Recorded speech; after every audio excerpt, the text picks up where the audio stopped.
Sénégal est quand même assez extraordinaire. On tue encore de nos jours les femmes. Et je l'ai dit tout à l'heure, 7 femmes en 6 mois, c'est trop.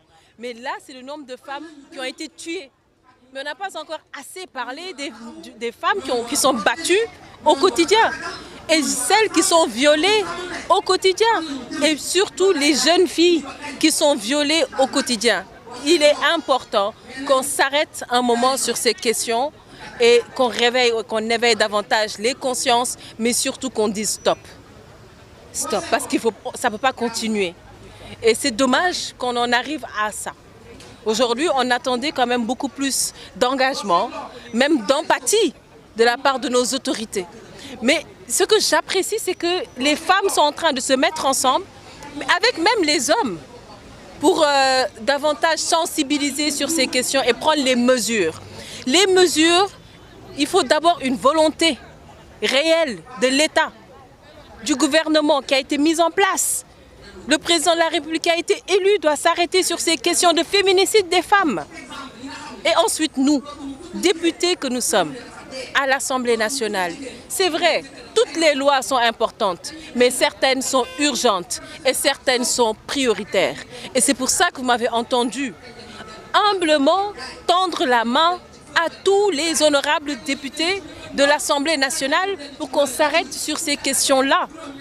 Alors c'est une chose pour nous de voter des lois, de légiférer des lois. On peut le faire à l'Assemblée. Mais il y en a également tellement de lois qui ont été votées par l'Assemblée et aujourd'hui qui ne sont pas appliquées. Donc le problème existe sur toute la chaîne. Du début, c'est-à-dire de ce criminel-là, qu'il soit le frère, le père, le mari, le beau-frère, etc. Et c'est souvent dans la famille. Mais jusqu'à la société, en passant par l'État, en passant par les parlementaires, etc. Donc c'est l'engagement de tout un chacun. Tout ce qu'on sait, c'est que pour le moment, on dit stop et que ça ne peut pas continuer.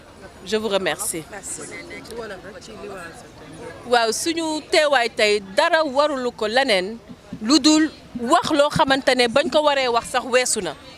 jooy loo xamante ne bañ ko waree jooy weesu na chiffre bii ñuy wax tey war nañ ko gën a wax nit ñi di ko xam juróom benn weer juróom-ñaari jigéen yu ñu faat ki ci gën a ndaw am fukki at ak ñaar ki ci gën a mag am 99 ans ça veut dire que ñi ngi xëy chaque weer di rey ay jigéen tey dañu waxtaanee jigéen ñi ñàkk seen bakkan mais war nañu wax ñi nga xamante ne bis bu yàlla sàkk ñu ngi leen di dóor ci biir kër yi ñu ngi leen di bunduxataal ci biir kër gi ñii ñu ngi leen di siif ci biir kër yi te ku koy def ñan ñoo koy def du ñeneen ñu dul tamit ñoo xamante ne ñoom lañ bokkal kër muy jëkkër muy rak muy mag muy goro muy wayjur loolu mooy li xew Sénégal te waxuñu ko ba mu doy donc tey initiative bi dafa am solo que jigéen ñi ak góor ñi taxaw pour dénoncer ko mais surtout ñu ne dafa doy woote wuñ fi nag dara leneen pour le moment lu dul dafa doy mais nañu boole suñuy doole yëkkati suñu baat ndax ñu dégg suñu baat di ci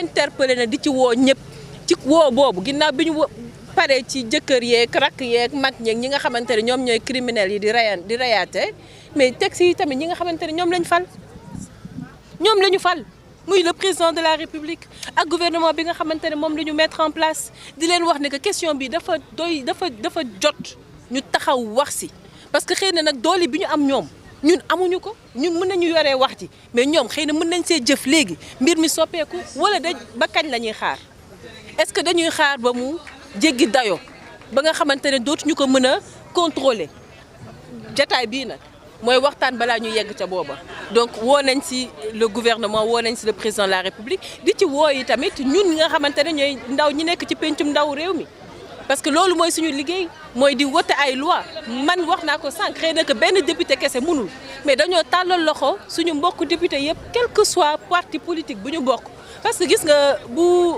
askan soxlaa wala jigéen ñi soxla ñëpp a war a taxaw donc képp kuy parlementaire ak foo munti bokk ka ngay góor ka ngay jigéen nañ jël question yi def ko ay questions prioritaires ay questions urgentes ngir utal ko saafara donc wasalaam. Merci beaucoup, présidente.